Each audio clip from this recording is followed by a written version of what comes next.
บายดีมื้อนี้มาพบกับน้องแอนนี่และแม่บีแฟมิลี่สบายดีญาติพี่น้องหมู่เพื่อนนาบ่าวนาสาวหมดทุกคนมื้อนี้มาพบกับเมบี้แฟมิลี่กับน้องแอนนี่เด้อมากินต่ำมาม่ามื้อนี้ทุกคนย่อไปย่อมาจนว่าเหี่ยหมดมากินน้ำกันเด้อของแอนนี่มื้อนี้เป็นมื้อวันอาทิตย์เนาะน้องแอนนี่บ่ได้ไปโรงเรียนเนาะพักเรียนก็เลยมาเข้ากล้องนํแม่มาเด้อทุกคนมากินน้ำกันต่ำมาม่าโอ้นมาเด้อทุกคนสบายดีเด้อมากินน้ำกันมาโอ้บ่ได้เอาจานห้องนะกินลูก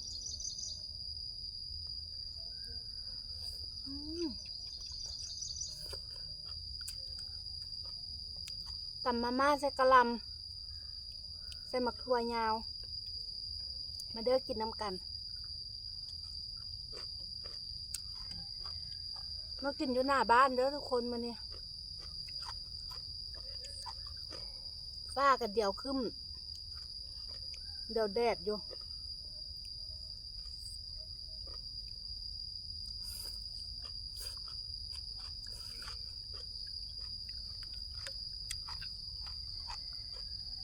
ต้มตอนเลือด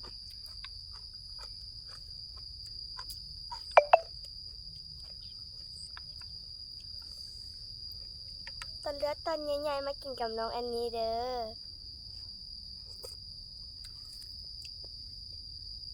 กินแซ่บๆน้ำกันทุกคนเผ็ดบ่ บ่ แม่คือว่าเผ็ด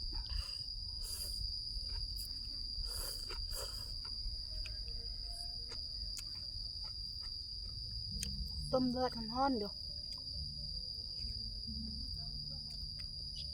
วันนี้เนี่ยวันนี้5 โมงแรงแล้วเนาะ แม่น แดดอยู่ทุกคนเบิ่งทรงนี่คือฝนสิตก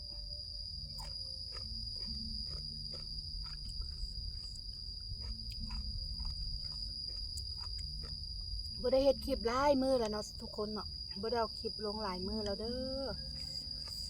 ขอโทษขออภัยหลายๆเนาะแม่บี้บ่สบายแม่บี้แฟมิลี่บ่สบายเนาะโอ้ยคือคลิปยากแท้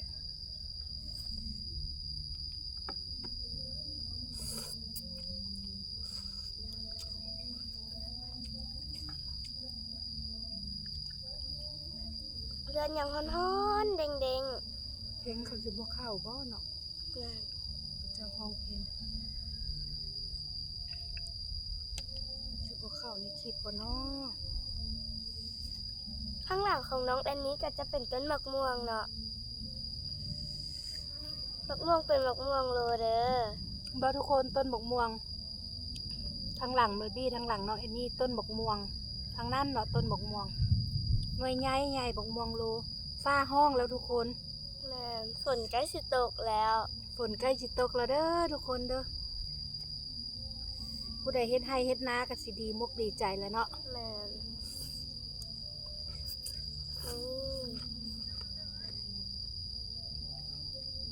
เดือน5 เดือน 6แล้วเนาะทุกคนเนาะ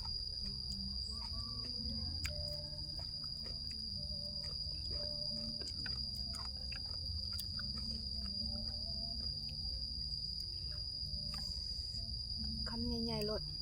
ปีนี้บ่ได้ไปเฮ็ดคลิปดำนาเด้อเพราะว่ามื้อนี้เดี๋ยวปีนี้หว่านเอาเนาะ ปีกายนี่เนาะปีกายนี่เอ็นนี่ไปเฮ็ดคลิปดำนา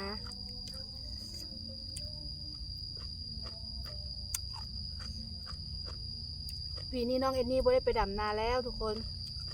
ลุงเพิ่นว่านเอาเนาะเฮ็ดนาว่าน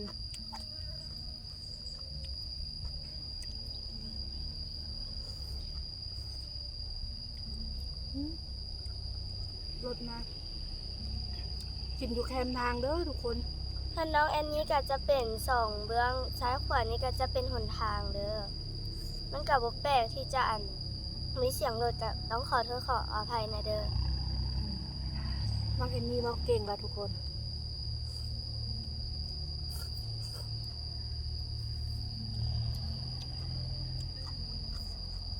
ได้ยินเสียงรถเนาะ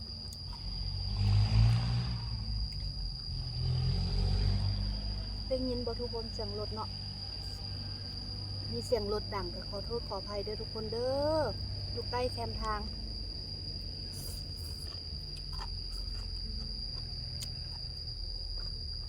ข้างหลังน้องเรนนี่กันจะเป็นกองอิฐเนาะทุกคนเนาะหรือว่าดินบล็อกเนาะ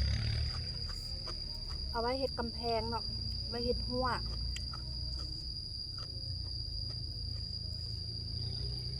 หน้าบ้านก็จะหกเนาะฝนตกแล้วก็ยากเกิด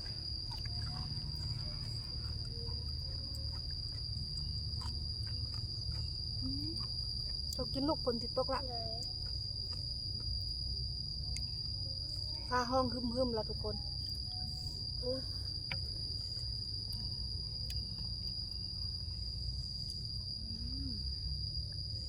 คำใหญ่ๆเลย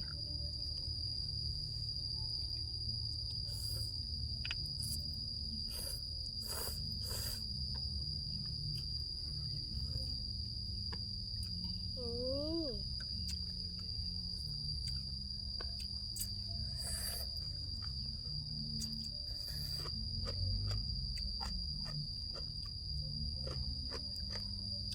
ฮ้อนเอาฝนตกทุกคน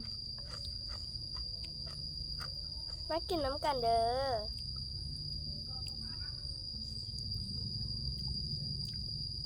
เผ็ดแต่แซ่บทุกคน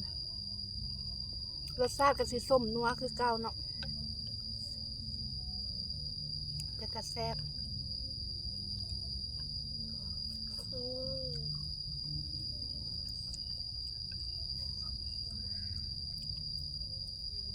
ฟ้าบดเดี๋ยวแดด5 โมงแรงแล้วทุกคน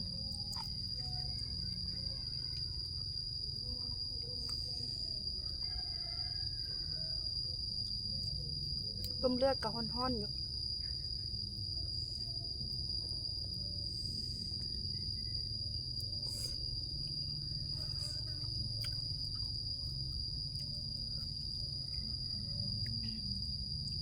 จะกินได้ลูก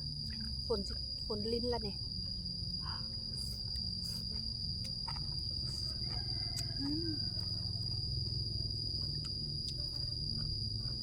ฮ้อนเอาแหง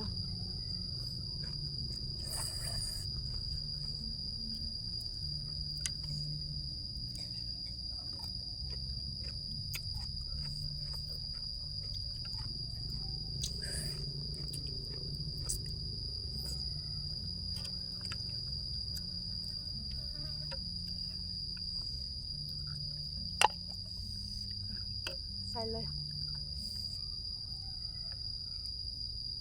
กินเลยเลือดนุ่ม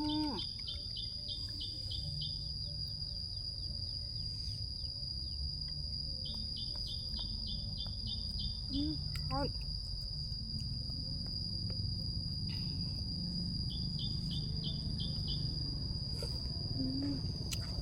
รสไงรสไงมารสไงรสจัก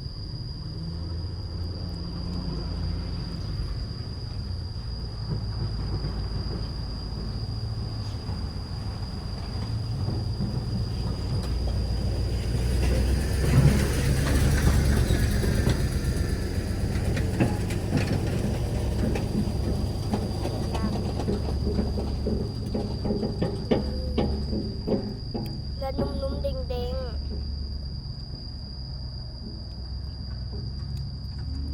ซับ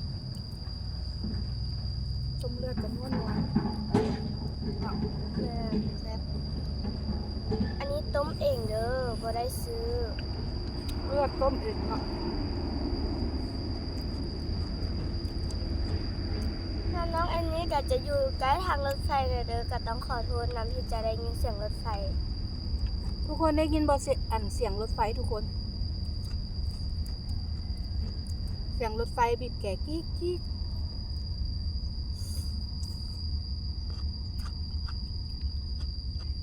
รถไฟลาวจีนเนาะมันเมบี้ก็อยู่ใกล้ทางรถไฟลาวจีนทุกคน ห่าง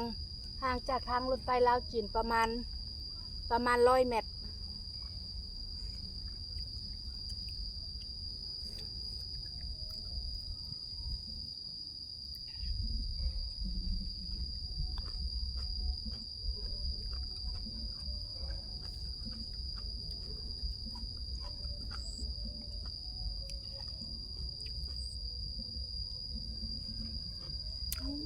ครับปิดคลิปเนาะฝนตกแล้วทุกคนที่ได้ปิดคลิปแล้วเด้ออ่ะขอบใจแม่ ขอบใจที่ได้มารับชมคลิปน้องแอนนี่และแม่บี้แฟมิลี่เด้อขอบใจ บ๊ายบาย ขอบใจบ๊ายบาย ฝากติดตามน้องแอนนี่ในเด้อ